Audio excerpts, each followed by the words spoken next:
Japanese food ulit tayo par. Kakain na naman pala kami mga par. Syempre kasama ko pa yun ng FT gang. Nakahanap na naman pala kami ng Japanese resto. Kaya tara, samahan nyo kami.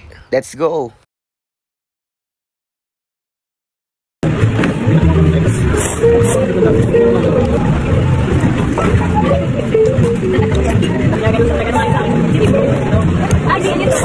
Sige nyo na ba? Sige ba na ito?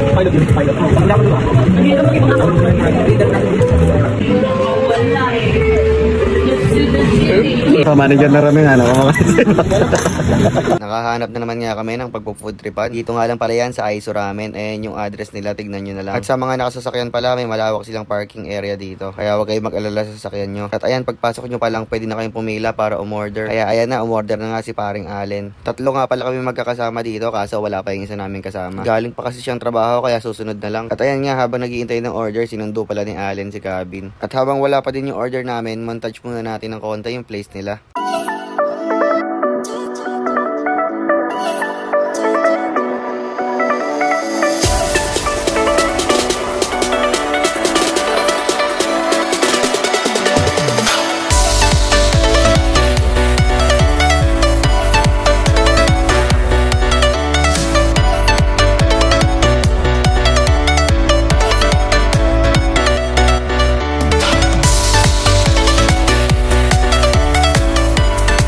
Ayun na nga, kitang-kita nyo pala dito kung paano nila ipe-prepare yung mga pagkain na order nyo. At after mga ilang minuto nga, dumating na yung order namin. Umorder kami parehas ni Allen ng tantan men. Si Kabi naman, ebi tempura na may rice. Then umorder din pala kami ng platter ng gyoza nila, pati platter ng...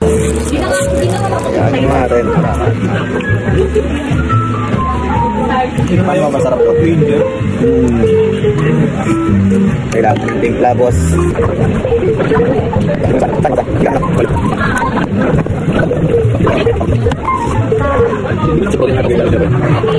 talaga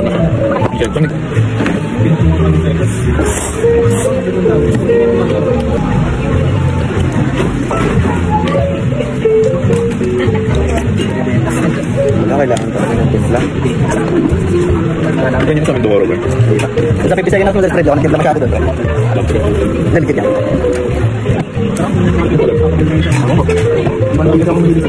Pero hindi ano to. Hindi. Ayoko i-bash, naka-video ako eh.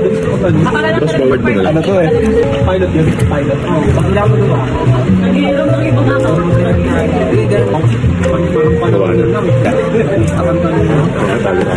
Lyric yung ano nga.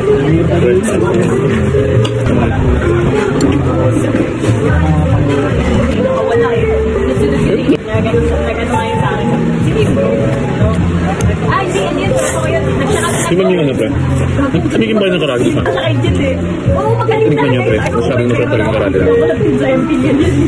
Overall, okay naman yung mga pagkain nila dito. Dayuhin nyo na rin dito, sulit na sulit din. Pero for me, honest opinion lang para sa akin lang to, kaya wag nyo ako ibabash. Hindi naman sa matabang yung ramen nila. Pero para sa akin, kailangan mo talaga timplahan para ma-enjoy mo. Sa ramen kasi ang hinahanap ko yung medyo creamy at rich na broth. Pero honest opinion lang ulit, mas nasarapan ako sa last na pinagkainan namin ng ramen. Di ko na lang babanggitan yung pangalan ng shop, pero tignan nyo na lang sa profile ko, nasa ibang vlog ko yun. At yun lang naman, pero nasarapan ako sa lahat ng ibang sinaserve nila. Kaya dayo na din kayo dito sa Aiso Ramen. At kung umabot kayo sa part na to, paki-like, share, and follow naman. Mag-comment na rin kayo kung saan yung pwede pa naming pag-food tripan. Kaya see you next vlog. Babang!